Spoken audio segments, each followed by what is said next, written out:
حضرت عمر کے دور میں ایک جادوگر تھا جو یہ دعویٰ کرتا تھا کہ مجھے غیب کا علم ہے۔ حضرت عمر نے اسے اپنے پاس بلایا۔ آپ نے اپنا ہاتھ پیچھے کی اور کہا، بیٹا میرے ہاتھ میں کیا ہے؟ جادوگر نے کہا، کنکریاں۔ آپ نے اپنا ہاتھ کھولا تو سچ میں کنکریاں تھی۔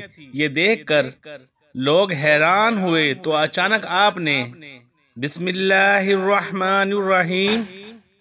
حضرت عمر رضی اللہ تعالیٰ عنہ اور ایک جادوگر کا واقعہ۔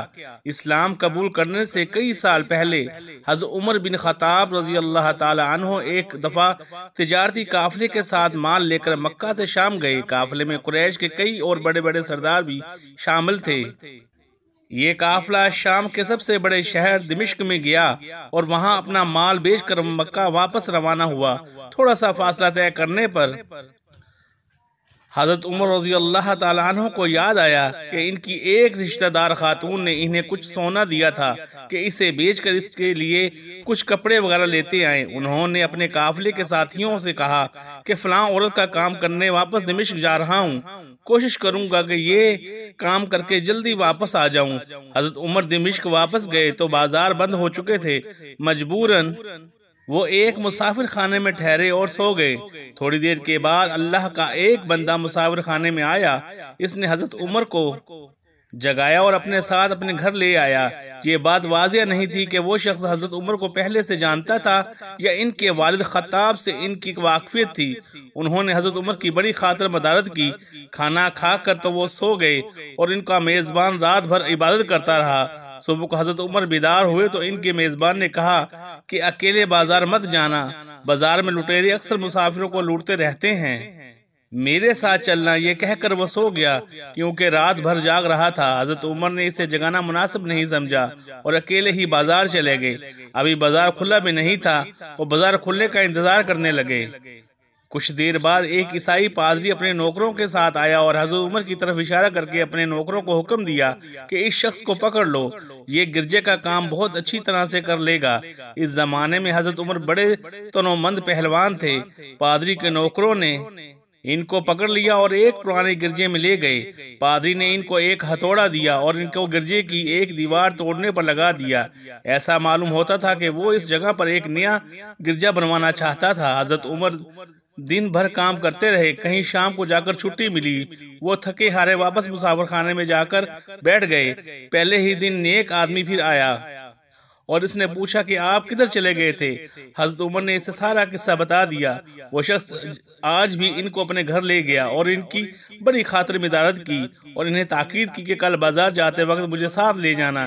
اس کے بعد وہ عبادت میں مشغول ہو گیا اور حضرت عمر سو گئے۔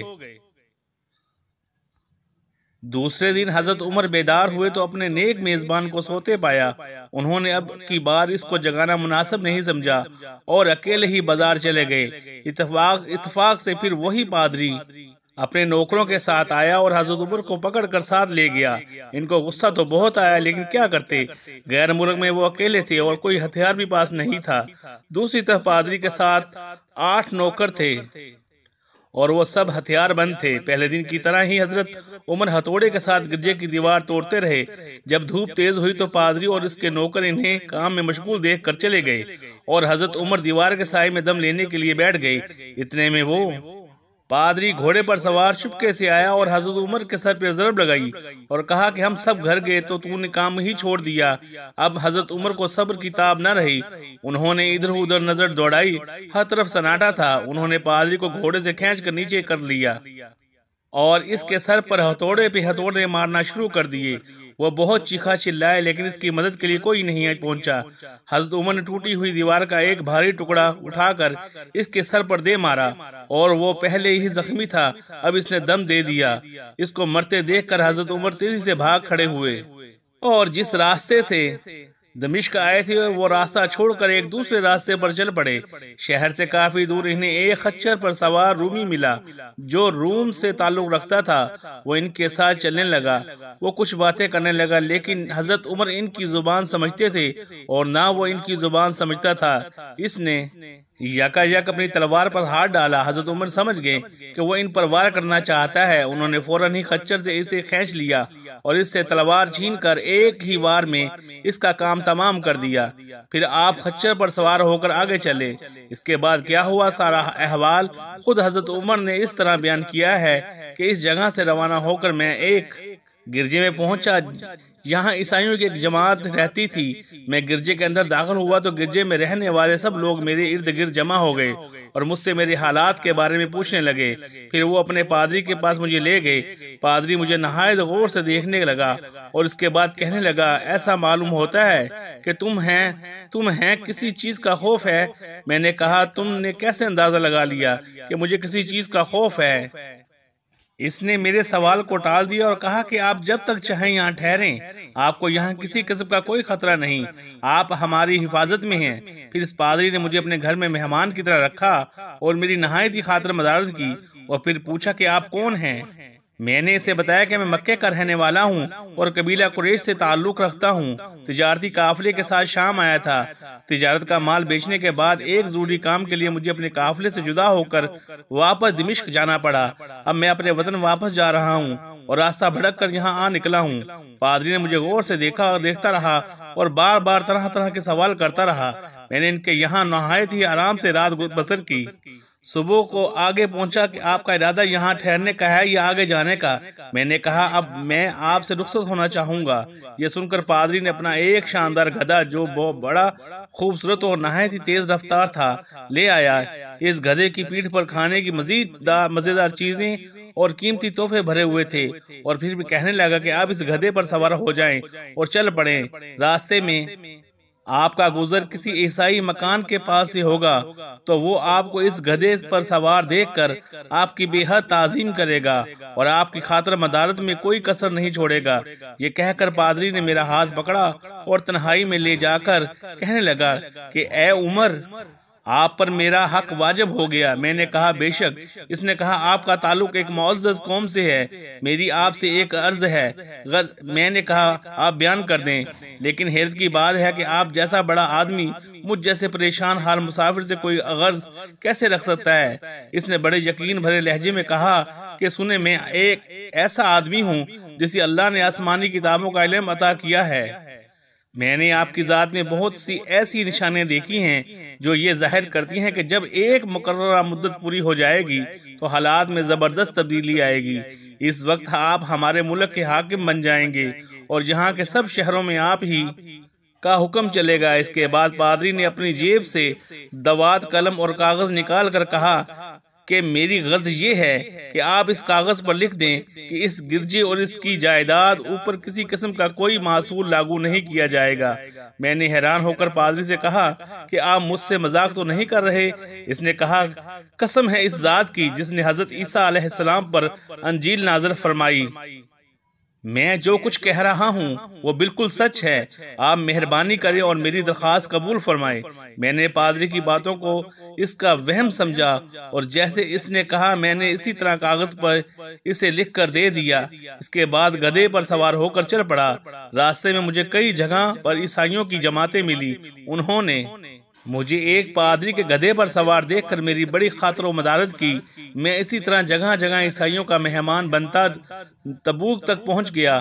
اللہ کی شان، جس تجارتی قافلے کے ساتھ میں گیا تھا وہ کافی دیر میرا انتظار کرنے کے بعد اس جگہ سے چل پڑا تھا جہاں میں نے اسے چھوڑا تھا اور اب تبوک میں ایک کنویں کے قریب ڈیرا ڈالے ہوئے تھے۔ قافلے والے میرے ساتھی مجھے دیکھ کر میری طرف دوڑ پڑے اور مجھ سے مل کر بہت خوش ہوئے اور کہنے لگے کہ اے ابن خطاب، ہم لوگ تمہارا انتظار کرتے کرتے بالکل مایوس ہو گئے، تو ہم نے اس مکان کو کچھ کر دیا جہاں سے تم واپس دمشق گئے تھے، مگر تمہارے بارے میں ہم سخت پریشان تھے۔ یہ تو بتاؤ کہ اتنے دن تم کہاں رہے؟ میں نے وہ تمام حالات بیان کیے جو مجھے پیش آئے، لیکن پادری سے جو میری گفتگو تنہائی میں ہوئی وہ بالکل ظاہر نہیں کی، کیونکہ میں پادری کی ان باتوں کو اس کا وہم سمجھتا تھا اور اس کے عقیدے کی کمزوری سمجھتا تھا۔ قریش کے ایک سردار ابو سفیان بھی اس قافلے میں شامل تھے۔ انہوں نے مجھے اس شاندار گدھے پر سوار دیکھ کر کہا، ارے تم لوگ اس نوجوان کی خوش نصیبی تو دیکھو، اسے کسی ایسے میدان میں چھوڑ دیا جائے جہاں نہ پانی ہو نہ سبزہ، پھر بھی اسے رزق مل جائے گا۔ پادری نے رخصت کرتے ہوئے وقت مجھ سے کہا تھا کہ جب میں اپنے ساتھیوں کے پاس پہنچ جاؤں اور گدھے کی ضرورت نہ رہے تو اس کی رسی کو مضبوطی سے باندھ کر گدھے کو اسی جگہ پر چھوڑ دینا، لہٰذا میں نے ایسا ہی کیا۔ یہ دیکھ کر ابو سفیان نے کہا، ارے یہ تم نے کیا کر دیا؟ گدھے کو ایسی جگہ پہ چھوڑ دیا جہاں پہ چور اچکے اور درندے اکثر گزرتے رہتے ہیں۔ میں نے کہا، اس کے مالک نے مجھے ایسا ہی کرنے کی ہدایت کی تھی، وہ اس کی عادتوں سے زیادہ واقف ہیں۔ اب وہ جگہ گدھے والا کنواں کے نام سے مشہور ہے۔ وہاں سے روانہ ہو کر ہمارا قافلہ مکہ پہنچا۔ میری اور پادری کے درمیان جو گفتگو ہوئی تھی وہ مجھے بھلائی نہ بھولتی تھی۔ پہلے تو کئی دن تک میں نے اسے اپنے دل میں ہی میں رکھا، پھر مجھ سے ضبط نہیں ہوا، اور یہ راز میں نے اپنے رشتہ دار خاتون کے سامنے ظاہر کیا۔ جس نے مجھے سونا دیا تھا وہ بڑی عقل مند خاتون تھی۔ اس نے مجھ سے کہا کہ اے ابن خطاب، میں تمہارے بچپن ہی سے تم میں اچھی نشانیاں دیکھ رہی ہوں۔ جب تم بہت چھوٹے بچے تھے تو میں نے ایک دفعہ خواب میں دیکھا کہ تم لمبے ہوتے جا رہے ہو اور تمہارا قد اتنا لمبا ہو گیا ہے کہ اس نے آسمان کو چھو لیا ہے۔ یہ دیکھ کر میں نے خواب میں کہا کہ ارے یہ میرے بچے کی کیا حالت ہو گئی ہے۔ کسی نے کہا، یہ لڑکا دنیا اور آخرت میں بھلائی پانے والا بنے گا۔ جہالیت کے زمانے میں اس قسم کی باتوں کا مطلب میری سمجھ میں نہیں آتا تھا۔ مکہ میں ایک شخص اہل کتاب یعنی یہود و نصارہ میں سے تھا جو بہت گمنام تھا۔ عام لوگ تو اس سے واقف بھی نہیں تھے، لیکن قریش کے کچھ سردار اسے پہچانتے تھے اور اس کی بہت عزت کرتے تھے۔ ایک دن دوپہر کے وقت میں اس کے یہاں گیا اور اسے جا کر کہا کہ میں آپ سے چند باتیں کرنا چاہتا ہوں اور چاہتا ہوں کہ آپ ان کو اپنے دل میں راز بنا کر رکھیں اور کسی کے سامنے ظاہر نہ کریں۔ اس نے ایسا کرنے کا وعدہ کیا تو میں نے اپنے سفر کی تمام واقعات اس کے سامنے بیان کر دیے اور اپنے رشتہ دار خاتون کے خواب کا بھی ذکر کیا۔ جب میں اپنی گفتگو ختم کر چکا تو اس نے کہا کہ اے ابن خطاب، جس کو تم نے محصول کی معافی کا وعدہ لکھ کر دیا ہے وہ اس زمانے میں عیسائیوں کا سب سے بڑا عالم ہے۔ جو کچھ اس نے کہا وہ سب سچ ہے اور جلد ہی وہ سچ تمہارے سامنے آ جائے گا۔ جہاں تک تمہارے رشتہ دار خاتون کے خواب کا تعلق ہے تو اس سے یہ ظاہر ہوتا ہے کہ مکے میں ایک بہت بڑا انقلاب آئے گا، زمانہ ایک نئی صورت اختیار کرے گا اور آنے والے زمانے کے آسمان اور زمین بدل جائیں گے۔ میں وہاں سے گھر چلا آیا اور اس کی ساری باتیں اپنے دل میں لیے رہا۔ تھوڑے ہی عرصے کے بعد قریش کی مجلسوں میں آپ صلی اللہ علیہ وآلہ وسلم کا ذکر ہونے لگا۔ یہ لوگ اس بات پر چڑھتے تھے کہ محمد صلی اللہ علیہ وآلہ وسلم اپنے آپ کو اللہ کا رسول کہتے ہیں، لوگوں کو بتوں کی پوجا کرنے سے منع کرتے ہیں اور ایک اللہ کو ماننے پر زور دیتے ہیں۔ جلد ہی اللہ تعالیٰ نے اسلام کو ظاہر کر دیا اور مجھے یقین ہو گیا کہ حالات وہی صورت اختیار کر رہے ہیں جس کی طرف آسمانی کتابوں کے عالم شام کے پادری نے اشارہ کیا تھا۔ نبوت کے 6 سال حضرت عمر نے اسلام قبول کر لیا اور رسول اللہ صلی اللہ علیہ وسلم کے جانثار ساتھی بن گئے۔ 11 ہجری میں آپ صلی اللہ علیہ وآلہ وسلم اس دنیا سے رخصت ہوئے تو حضرت ابو بکر صدیق رضی اللہ تعالیٰ عنہ مسلمانوں کے پہلے خلیفہ بنے۔ 13 ہجری میں انہوں نے وفات پائی تو حضرت عمر رضی اللہ تعالیٰ عنہ خلیفہ بنے۔ ان کے سفر نامے کی روایت کرنے والے راوی کا بیان ہے کہ حضرت عمر رضی اللہ تعالیٰ عنہ اپنی خلافت کے زمانے میں شام تشریف لے گئے تو ایک بہت بوڑھا آدمی جس کے بال برف کی طرح سفید ہو چکے تھے عیسائیوں کی ایک جماعت کے ساتھ ان کی خدمت میں حاضر ہوا اور عرض کیا کہ اے میں امیر، کیا آپ مجھے جانتے ہیں؟ حضرت عمر رضی اللہ تعالیٰ عنہ نے فرمایا، اگر آپ شام کے فلاں شہر کے پادری ہیں تو میں آپ کو پہچانتا ہوں۔ اس نے کہا، جی ہاں، میں وہی پادری ہوں۔ حضرت عمر رضی اللہ تعالیٰ عنہ نے فرمایا کہ میں نے آپ سے لکھ کر جو عہد کیا تھا وہ آج بھی قائم ہے۔ اللہ تعالیٰ نے اپنے رسول صلی اللہ علیہ وسلم کے ذریعے ہمیں عزت بخشی۔ انہوں نے ہمیں اللہ تعالیٰ کی پسندیدہ دین اسلام کی طرف دعوت دی اور ہم نے یہ قبول کی۔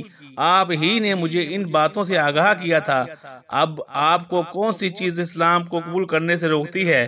بوڑھے پادری نے حضرت عمر کی باتیں سن کر اسی وقت اپنے ساتھیوں سمیت کلمہ پڑھ کر اسلام کی دولت سے حاصل کر لی۔ حضرت عمر رضی اللہ تعالیٰ عنہ کو جادوگروں سے بہت نفرت تھی.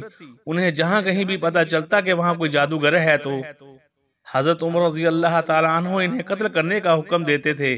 حضرت عمر رضی اللہ تعالیٰ عنہ کے دور میں ایک شخص تھا جو لوگوں کو بتا دیا کرتا تھا کہ تمہارے ہاتھ میں کتنی کنکریاں ہیں. وہ یہ ظاہر کرتا تھا کہ مجھے غیب کا علم ہے.